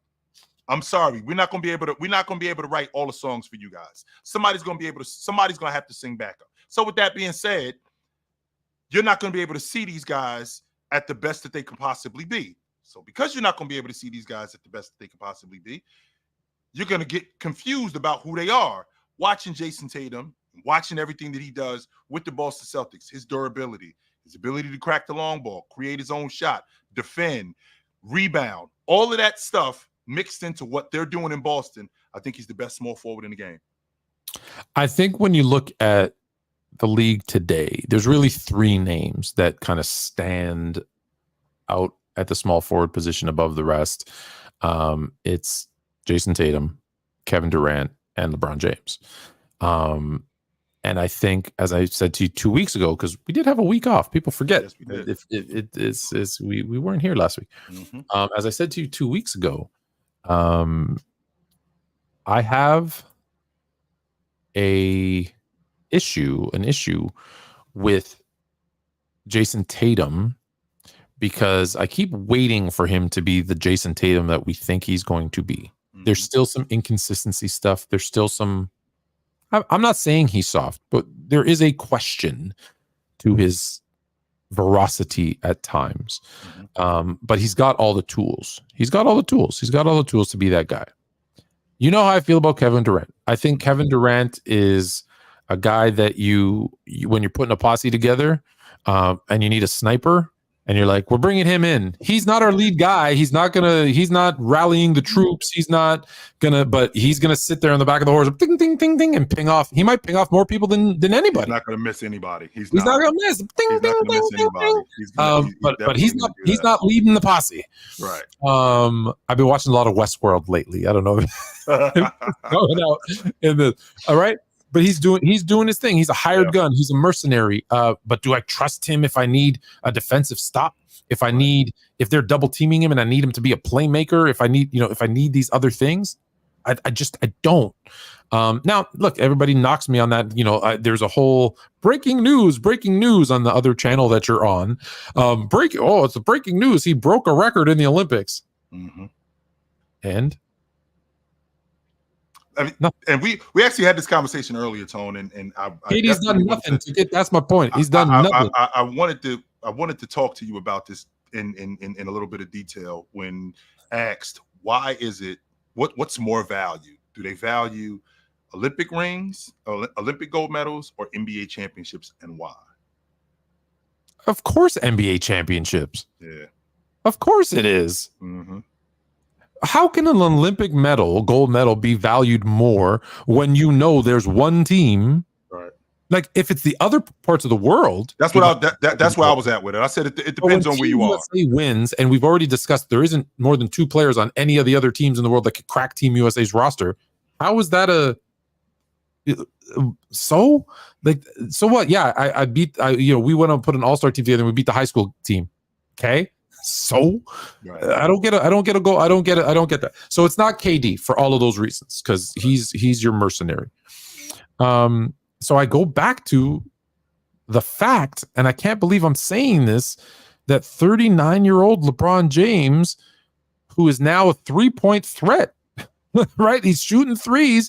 He still got the athleticism. He still is making the passes. He's still leading his team. He's still doing all the things that, when I look at what a small forward is, he's a Swiss Army knife. Right. If I need him to run the point, he runs the point. If I need him to get a rebound, he gets a rebound. I need him to knock down a shot, he knocks down a shot. If I need him to drive to the rim and get a hoop, he drives to the rim and gets the hoop. Is he still that athlete though, Tone? Considering what he used to be, is he still that athlete? He's still he's not more athletic than Jason Tatum. He's still more athletic than Kevin Durant. He's still more athletic than Joker. He's still more athletic than Luka. He's like all these other great players. Like there's really who are the handful of great players that are more athletic than him? Giannis, Tatum, elite players. Ja, I don't know. Is Ja elite? Like I wouldn't say Ja's a superstar. I still think he's elite, though. I do still think that Ja's elite. I just think of the guys that we're going to have in this conversation. Yep. He's not. The dude's ageless. So I think he's still that utility guy that if I have to win a game, if I have to win a series, and I have to pick who do I want as my starting small forward, LeBron James, Jason Tatum, Kevin Durant, I'm picking LeBron James first every time. Right now, today. Even today, and you know how hard that is for me to say. Like I could get with that logic if it's for one game. He's gonna block me right now from his phone. Yeah, I could get with that logic, Tone, if it's for one game. I could 100% get with you if it's for one game. Durability matters, availability matters, and consistency matters. That's why being great, one of the main components of being great, is being consistent. And James is not one of them dudes who can do it at a consistent level like he used to be able to do it. Can he still do it? Neither KD. Don't get me wrong. He played 71 games last year. James and hold on. And how many great games did Tatum or good games did Tatum play last season? Yeah, way more than he did. Games. Way more than he didn't. And he played 77 games last year. That's only 6 more. Yeah, and way more than he didn't, Tone. We're talking about a dude. But that's what I'm saying. He only played 6 more games than LeBron. So durability, I don't think it's a question. Right now, again, we can't go back 3 years. We're saying right now. No, we're talking about today. We're talking about going into. We're talking about August of 2024. And I'm not even bringing up in the Olympics that it's James making the layup to win games and Tatum sitting on the bench, because I agree with you. It's the Olympics. It doesn't really count. Why is this keep going off? It's driving me nuts. So I got. So James is your guy. I don't want to know. Ticket, man. Who's the best small forward right now in the league? You tell me. All right. So, power forward. We're at the 4 spot, Tone. That's the 4 spot. And, I think and this one's going to again, be easy. This might be. I think we haven't agreed on any. Oh, we agreed on Luca at the 1. Yep. I think we agree on the 4 here too. We agreed on Luca at the 1. So we got guys like Giannis, Paolo, Siakam, Evan Mobley, Aaron Gordon. You know, we got guys like that, right? Bobby Portis. I mean, I don't think that Bobby Portis is in that conversation, but you know, we got guys like that, like Tobias Harris and Rui Hachimura. But when you think about the 4-man, right? You think about the 4-man. I think transition. I think rebounding. I think post scoring. I think mid post scoring and mid range scoring. I think defense. I think how you affect winning. And of all those things, to be honest with you, Tony, I think Giannis is the best 4-man in the game, and I don't think it's a question, to be honest with you. I think it's Giannis, and I don't think it's close. And I think you could put 3 other players together, and they wouldn't give you what he's going to give you. So, yeah, I think it's him running away. Like everything you mentioned, the athleticism, even though he can't shoot a lick, I feel like he got worse. Yes. But I just, it's Giannis. It's not close. I figured that one would be easy.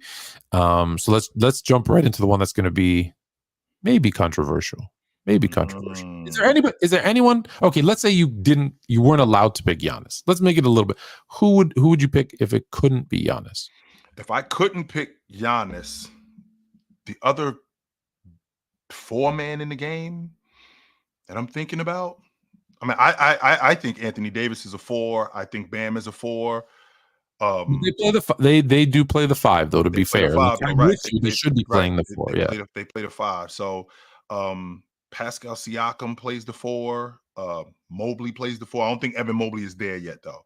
I don't think Evan Mobley is there yet. So if I had to pick the best 4-man in the game, who is the best 4? That's a good ass question, Tone. And the reason why I'm saying that is because I think about how good Giannis is compared to everybody else, and it's like he's not even close to everybody else. So I kind of forget about everybody else when it comes to the power forward position, because Giannis is he's the best transition player. He's the best defensive player. He's the best rebounder. He's the best shot blocker. He's the best. All that when you're talking about the best 4-man, he's the best. So anybody else who plays next to him or any one of his contemporaries, I kind of forget about those guys all the way around. Like they got KD listed at the 4. KD is not a 4, right? Yeah, right. They got Domantas Sabonis. Like Domantas Sabonis is not close. Honest as a 4-man, I don't think so. I think Julius Randle, Zion. I think Julius those guys Randle, Zion, guys like that. I don't think these dudes are close to Giannis. As good as Julius Randle is, and I'm a big time Julius Randle fan, I don't think he's close to Giannis as a 4-man. And even with Pascal Siakam, I know he's listed at he's a 3. Like he's a 3. I always thought he was a small forward. Yeah, he's a 3. I know that they list him as a 4, and he quote unquote has played the 4 since. If he's a 4, I'm saying he's second, and it's a distant second to Giannis. But what about my guy, Big Money Markkinen? Is Lauri Markkinen? Yeah, he is a 4. Even as he's a 4. Yeah, I 100%. I 100% think he's a 4. But I don't think to be honest with you, I don't think he's better than Julius Randle. I don't think he's as good as Markkinen is. I don't think he's better than Julius Randle. I don't think he's better than Siakam. Siakam is a better transition player than him. As good as Lauri Markkinen is as a transition player, I think Lauri Markkinen is a damn good. I think Lauri Markkinen is a damn good long ball shooter. He doesn't handle it a lot. And the fact that he doesn't handle it a lot, that's not a detriment to him, because that means that the stuff that he doesn't do a lot of extracurricular stuff to get to that. So it's usually one dribble. It's one dribble pop, 2 dribble pull up, 2 dribble get to the basket. I don't think that he's better than I do think that he's elite, but guys like Julius Randle, Zion, the same way I feel about Leonard is the same way I feel about Zion. Your health is important. And if you can't hold up, I think with the exception of Giannis, mm-hmm. I would say that every team in the NBA would trade their 4-man for Lauri Markkinen today. Maybe the exception, the Magic, probably Ben Chiro. They wouldn't trade him because he's young. The Golden State Warriors wouldn't. They wouldn't give up. They wouldn't give up pods for Lauri Markkanen. And to be honest with you, I think that was smoke and mirrors. I don't buy it at all. I'm having a difficult time with the logic that Lauri Markkanen to Golden State was held up by Pozinski. No, yeah. If that's the case, they need to get Bob Myers back. Yeah, I'm not buying that. If that's the case, but I'm I think not buying it. No, I'm not. With a very, very limited few exceptions, I think everyone's trading their for Markkanen. Yeah, and yes, I'm still holding Markkanen in higher regard because as a rookie, he won me my fantasy basketball league. So to the 5, I have a feeling we're gonna agree because we both value this guy very highly, but who's obviously we all know the names. It's Joker, it's Embiid, it's Anthony Davis, it's technically Bam, Rudy Gobert, it's Rudy Gobert, it's Lopez. Wemby. I don't know, maybe Wemby. Wemby, absolutely. Wemby's in that. Wemby is 100% in that conversation. Jakob Poeltl, let's not forget Jakob Poeltl. Yeah. Guys like that. Rarely. Kristaps Porzingis, right? It's a bunch of bigs that are in this conversation, but in the end, I think the best 5-man in the game is Joker. I don't think that there's another 5-man in the game better than Joker. None of these dudes do what Joker does on a grand scale. On a grand scale, none of these dudes do it. I don't think Joel Embiid. I don't think he processes defenses well enough on the block offensively and on the perimeter as well as Joker. I don't think he shoots the long ball better than Joker. I do think that he defends better. I think Joker is a better rebounder than him. I think he's better in transition. I think Joel Embiid is a better scorer, and I will give you that. He's got one of the most money mid-range games that I've ever seen from a big. But in terms of an all-around player, even on the defensive side of the ball, I do think that Joel Embiid will give you a little bit more effort, and I think that he's a better defender. But all around, I think that Joker is the best 5-man in the game, and I don't think it's a question. Sidetrack for a second. Do you hate Kawhi? I do not hate Kawhi. Green thinks because Green is a Clippers fan, and Green is a Clippers fan. He's the one. Cool. Mm-hmm. He's a Clippers fan. So because he's a Clippers fan, and because Tone, you don't feel that Kawhi Leonard is the best player in the game. You don't think he's the best small forward in the game. You don't have the Clippers pick to win the NBA championship. You hate the Clippers. You hate Kawhi Leonard. So okay. So you got even though everything that Kawhi Leonard and the Clippers have shown you is correct. Everything that they've shown you. Green. I'm sorry that you're a Buffalo Braves fan. And your grandkids, tell them that I feel bad for them that they will never see them win a championship. I think I have the same amount of points scored in the NBA Finals as every Clipper player in the history of the NBA Finals. Is that correct? We're tied, right? Yes. Is that correct? I think we're tied. Yeah. I want to say Anthony Davis so bad because when he is at his best, when he is playing defense, when he is aggressive on the offensive end, and I know he should be a 4 and he wants to be a 4, but they're playing him at the 5. There might not be a better player in the NBA when he is playing at his best, both on the offensive and defensive side, because he is that good on both ends of the floor. Mm-hmm. The problem is, and it's a problem I had, if you remember, with when you were telling me 2 years ago, Tatum, the MVP, Tatum's going to be the MVP. And I kept saying he's too inconsistent. The highs and the lows there's too big of a gap. And great players have to be this gap. No, it needs to be like this between their highs and lows. Right. Consistently, like you're going to have a bad game here or there. I mean, consistent. And that's my problem with Anthony Davis, because I will see Anthony Davis go out and drop 40 and 20 and then 6 and 6. It's of course always the bad games are against other elite, or not even elite, other good centers. He disappears, and that's why I can't say him, but I really want to say him because I hate saying the fact that a guy who tries but just can't play defense is the best at a position. I hate saying it, but he is so head and shoulders above everybody else when it comes to playmaking, rebounding, shooting, everything else in the game of basketball. Joker, and he makes it look almost like by accident, not even effortless, by accident. He has this shot. When I play, my son and I have this, we play the one-on-one, as you know. And when we do it, we'll be different teams. But when you make a shot, you have to call out who it is and you have to shoot like them to make it more interesting. So I'm like, Joker. And she's like, and you know what? I've gotten it in. And he's like, how the hell did you do that? I have no idea. There's no idea how it happens. See, I and just so you know, ladies and gentlemen, my co-host, my main man over here, what he does is he'll tell you how awesome this guy is, but then he conveniently forgets how much he hates him from time to time. Right? He's ready to strangle him. This is the same guy who watched him get busy. Not only did he get busy, got the Lakers back into contention, he was ready to grab the car keys and put him on the display. I don't care. The first person to come up and want to buy him, take him.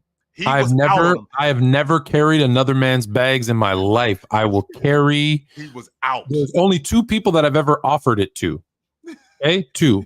One, for those that know, I offered, and he ended up doing it, and I didn't have to do it, so it was great. But I offered Aaron Rodgers, if he would leave the NFC, not just the NFC North, leave the NFC. Do you remember? We had Adam Rank. We had Adam Rank on this show, and we were both like, we will pack your bags for you and take you out of the NFC. Drive him to the airport. And he went to the Jets, and thank you very much for doing so. The only other guy that I've offered is Anthony Davis. I will take your, and it's not because I dislike Anthony Davis. What I believe is when he's at his peak, there's another GM in this league that will pay way too much for him. And it will not only solidify the Lakers. I'm a Laker fan. I'm not shy about that. I am biased when it comes to the Lakers. I think that they will give them so much that it won't only set them up for success today, but tomorrow and the day after. And that's what scares me, because you're not going to like this, LeBron James fans, but when LeBron James leaves every team because they're so focused on winning a championship right now with him, which they should, it leaves the cupboards bare. And then they have to tank and stink before getting it going again. And some teams, now it's the Lakers, so I'm not as worried, but some teams never come back from a player leaving because they don't know how. They got lucky. Like the Bulls have never. They got lucky again, but they've never been good. They've never been a title contender. You might say, oh, the one Derrick Rose year, okay. When Orlando lost Dwight Howard, it took them 10 years. They lost Shaq, and it took them forever, and then they got Dwight, and then they lost Dwight, and it took there's just. Now, that's not necessarily Lakers, but that's what has historically happened when James leaves. So I'm like, if you can do both. That's why I was so mad when they made the trade for Anthony Davis. Like, yeah, they won a chip, and it was like, well, that's a success. We're spoiled. We're Lakers. One isn't a success. Rotten. We're rotten. I get it. We're spoiled rotten. I get it. But I was like, all those other guys would have, like, we wouldn't have won that one in the bubble, but we probably would have won 2 more now. Like, it would. But anyways, different conversation. So that's why I say, back to the question at hand, that's why I say best center. I'm going with Jokic, just because he, with the exception of defense, he does everything else better than everyone else. And good for him, because he's gotten in better shape too. The problem with Anthony Davis, to his detriment, is he will give you 12 and 14 after giving you 37 and 17 and 4 blocks. But you know the problem with that though, Tone? The problem with him giving you 12 and 16 is he'll keep you on the hook, because he'll put 40 and 20 on Giannis. That's what he'll do. He'll end up putting 55 on Kristaps Porzingis. And now you can't leave. And now you can't leave, because now you on the hook, because, well, what is he going to do tomorrow night? Okay, tomorrow night he's 17 and 14 and 3 blocks, and you're like, okay, can I get some sort of median here? Because I know I'm not going to get 40 and 20. I know I'm not going to get 37 and 15, but I can't keep getting 17 and 13 and 4 blocks. I can't keep getting 12 and 19 and 7 blocks. No, So can we get something in between? That's how he keeps you on the hook. So I'll recap. We got a couple super chats. I don't know that we're gonna get. We might have to run through the last thing, but so my best player at position today, I got Luka at the 1, Ant at the 2, LeBron at the 3, Giannis at the 4, Joker at the 5. Yep. Jay's got Luka at the 1, Donovan Mitchell at the 2, Jason Tatum at the 3, Giannis at the 4, Joker at the 5. So we got 1, 4, and 5. It's the 2 and 3 where we split. Yep. Shane gave us another one. Last question. It doesn't have to be the last question. You keep the super chats coming. We'll stay on. Just for those that at 10 o'clock, stay tuned on Sports Fluent YouTube. Actually, stay tuned. The part 2 of the Rudy Tomjanovich one-on-one interview with Tony Styles. It was a good one. It was so good. It was too bad that we had to reschedule and we couldn't be on it. It was so good. He said he's going to come back again right before the season comes on. He did. I told him. Yes, I did tell. I did tell Tony, make sure that we're back on. We can do a preview of the season. So last question, fellas. How do you think the Lakers, would be if they kept that same 2020 unit, maybe a few adjustments, but the same team? I don't think that it was just the team that was the issue. I do think that them not having enough time to recoup, and not just not having enough time to recoup. Anthony Davis, I think that kind of got him banged up. So I think that was a contributing factor too. But I don't think that, to be honest with you, if they brought back that same team, they wouldn't have had an opportunity to win it again had Anthony Davis not gotten hurt. You guys you guys have to. I am imploring you guys, get off the talent aspect. Please start adding.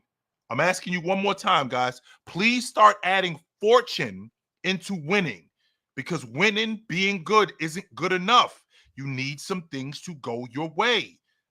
If you don't have things go your way, just because you got a bomb squad or just because you got good players, that's not going to be enough, man. It's not.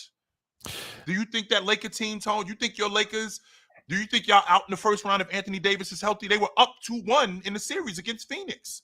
I don't think Phoenix is the Western Conference champs if you guys are healthy. I don't think so. Here's the thing. Yes, fortune, luck, 100% goes into every championship run. That you can make that case for every year of every team that's ever won. That being said, I'm not a big proponent, as you know, fail fast. You know, I say that a million times. I say that. Anytime. Yeah. Let's fail fast. Be over with it. But if you have a winning formula, you do have to run it back. Yeah. And I hate I hate the fact that the Raptors didn't run it back. I hate the fact that the 2020 Lakers didn't run it back. Like, obviously, you're going to have to tweak, but you found something that worked, right? Which is Anthony Davis being next to rebounding defensive big men. Now, they weren't always rebounding defensive, but that's the role that they played.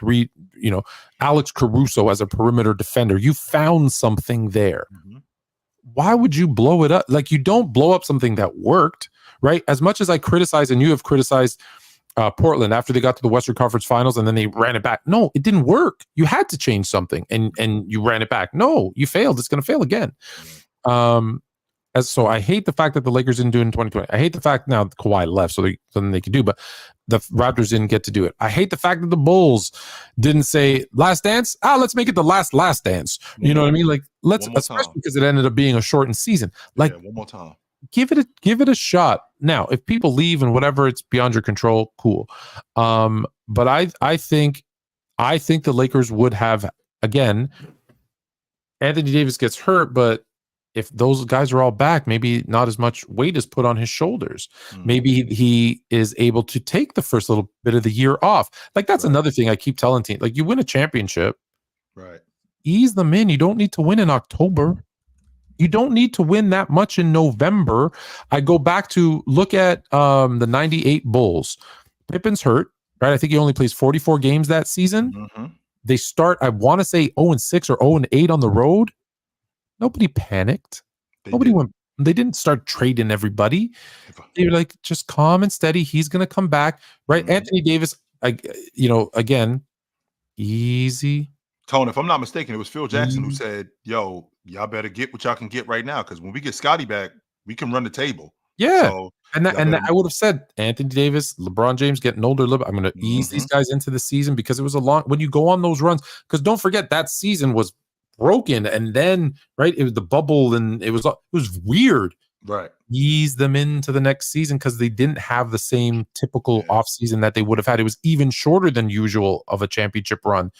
I wouldn't have had them playing significant minutes until like December or January and been like, I want us to hit our stride in March, not in November. I don't care about November. Again, you have to stay afloat, but I don't care about November, October, November. Well, I'm going to say November because they start like October 30th, October 31st. It's not.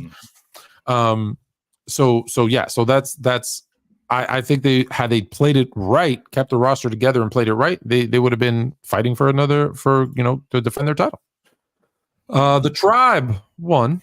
I agree that the positionless tag doesn't make too much sense yet. To me, it's position fluid basketball. Lakers in 6. Yes, sir. AD and Bron, best duo in the league when healthy. I don't know if that. I don't know if it's a fluke, but I mean the way Anthony Davis played last year, Tony, he was in the top 10 in the league last year in minutes. So, I mean, I think that him being healthy, and that team is built for the playoffs, to be honest with you. And not only is that team built for the playoffs, Tone, we've seen what your boys have done over the last 4 years since you won the NBA championship. The roster has been flipped. Okay. The coaches have been flipped. Right. And how's that been going? It hasn't been. So how about we stick with what we got? How about that? How about we stick with what we got and we roll with this and see how this goes, as opposed to, all right, we got to dump everybody. Okay, we see how that goes. I'm telling you right now, the Lakers made 0. They're only one of 2 teams that had 0 free agent signings this summer.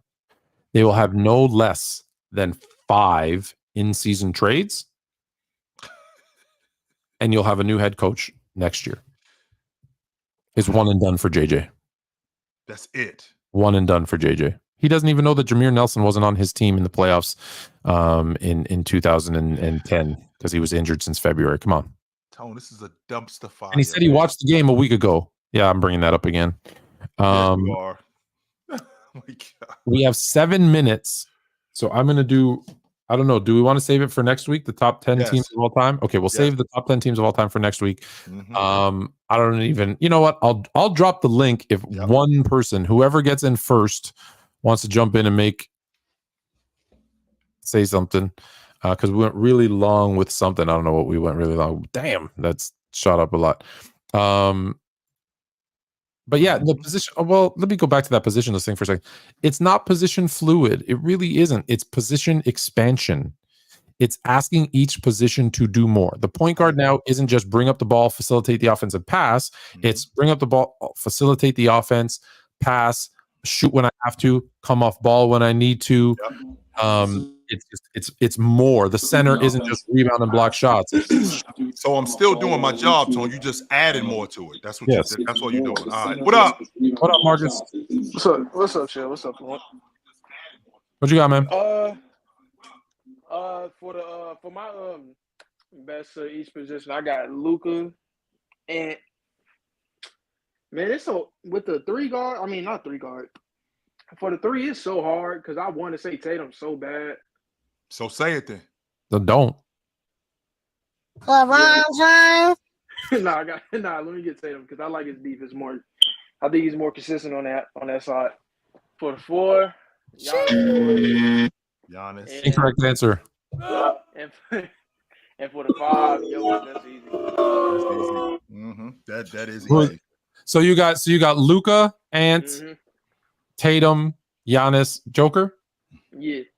That is a safe 5. No one's mad at that 5. No one's mad at that 5. Yeah, I got Ant as my best Chill because Donovan Mitchell and Devin Booker, they are great, but I just think